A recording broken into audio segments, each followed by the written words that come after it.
எப்பவும் போல பெருசாக பிளான் பண்ணாமல் இந்த தடவை என்ன பண்ணாங்க, பட்டணத்தை சுற்றிலும் இவங்க பாளையம் இறங்கிட்டாங்க. இதனால பட்டணத்து உள்ளேருந்து வெளியில யாரும் போக முடியல. எதுக்கு போக முடியல? வியாபாரம் பண்ண வெளியில போக முடியல. வெளியிலேருந்து எந்த வியாபாரியும் உள்ள வந்து வியாபாரம் பண்ண முடியல. அதனால இவர்களுக்குள்ள என்ன ஆச்சு, வியாபாரம் பண்ணாதானே நம்மளுக்கு வந்து பொருளாதாரம் இதுவாக இருக்கும். வியாபாரமே இல்லைன்னா பஞ்சம் தானே அதிகமாக இருக்கும். இதனால அதிக பஞ்சம் வந்தது சமாரியா தேசத்துல.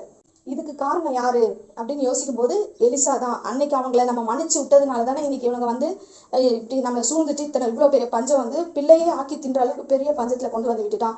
இந்த எலிசாவை நம்ம சும்மா விடக்கூடாது அப்படின்னு சொல்லி ராஜாவுக்கு எலிசா மேல கோபம் வருகிறது. எலிசாக்கு எல்லா விஷயமும் தெரியும் கண்டிப்பா இல்லையா?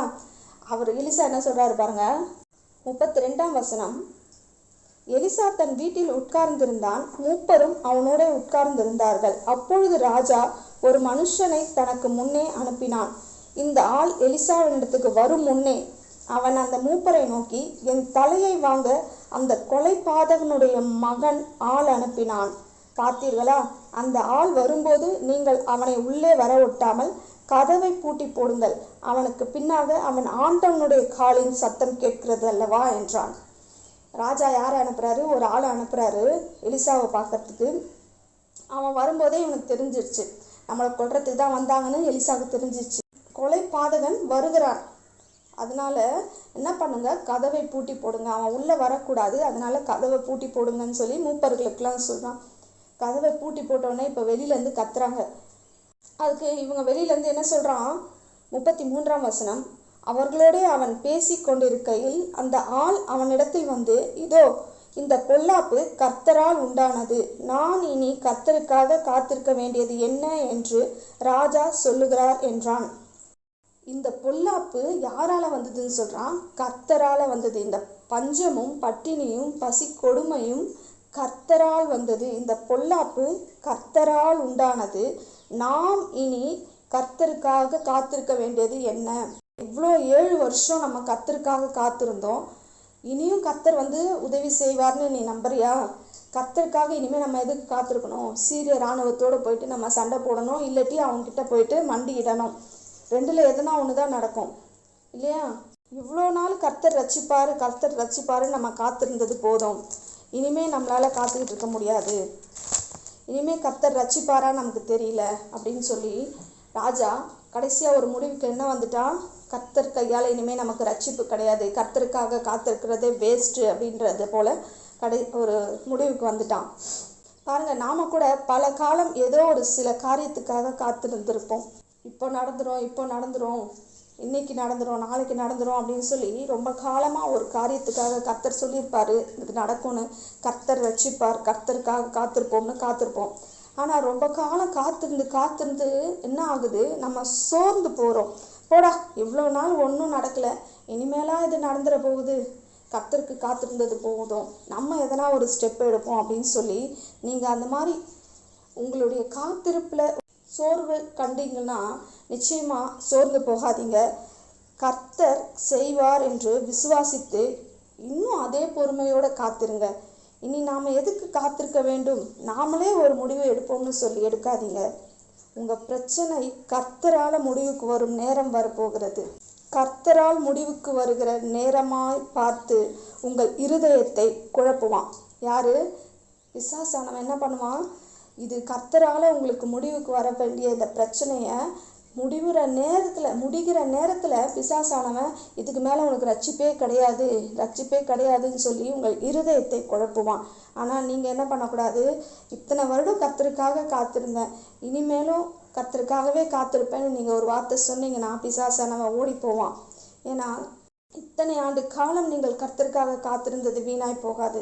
இன்னும் கொஞ்சம் நேரம்தான், இன்னும் கொஞ்சம் காலம்தான், அது தாமதிக்காது, உங்களை தேடி வரும். அதே பொறுமையோடு கர்த்தருக்காக காத்திருங்கள், அவர் உங்களை ரட்சிப்பார்.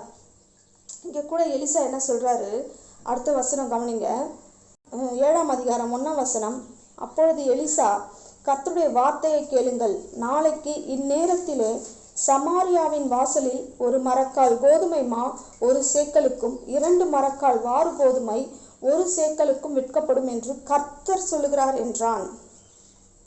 என்ன சொல்றாரு? இன்னைக்கு ஒரு நாள் பொறுத்துக்கோங்க, நாளைக்கு இந்த சூழ்நிலை அப்படியே டோட்டலாக தலைகீழ மாறப்போகுது. இவ்வளோ நாளாக எவ்வளோக்கு வெட்கப்படுது. 6ஆம் அதிகாரம் 25ஆம் வசனத்தில், அதனால் சமாரியாவிலே கொடிய பஞ்சம் உண்டாயிற்று. ஒரு கழுதை தலை 80 வெள்ளிக்காசுக்கும் புறாக்களுக்கு போடுகிற கார்படி பயிறு 5 வெள்ளிக்காசுக்கும் விற்கப்படும் மட்டும் அதை முற்றுகை போட்டார்கள். அப்போது விலை அதிகமாக இருக்குது. எவ்வளோ அதிகமாக இருக்குன்னா ரொம்ப வாங்கவே முடியாத 10 மடங்கு அதிகமாக இருக்குது. ஆனால் நாளைக்கு இது முற்றிலுமாக அப்படியே மாறப்போகுது. இது முடிவல்ல. இன்னைக்கு நீங்கள் பார்க்குறீங்கல்ல, இந்த சூழ்நிலை உங்களுக்கு முடிவல்ல. நாளைக்கு ஒரு புதிய ஆரம்பம் இருக்குது. புதிய நாள் காத்துக்கிட்டு இருக்கு. அந்த நாளில் கர்த்தர் இந்த சமாரியாவின் வாசலில் 1 மரக்கால் கோதுமை மா 1 சேக்கலுக்கும் 2 மரக்கால் வார் கோதுமை 1 சேக்கலுக்கும் விற்கப்படும் என்று கர்த்தர் சொல்லுகிறார் என்றான். கர்த்தர் உங்களுடைய நாளை, உங்களுடைய கஷ்டத்தின் நாளை இன்னையோடு முடிக்க போகிறாரு. நாளைக்கு ஒரு புதிய துவக்கம், நாளைக்கு ஒரு புதிய ஆரம்பம், நாளைக்கு தான் ஆரம்பிக்க போகுது.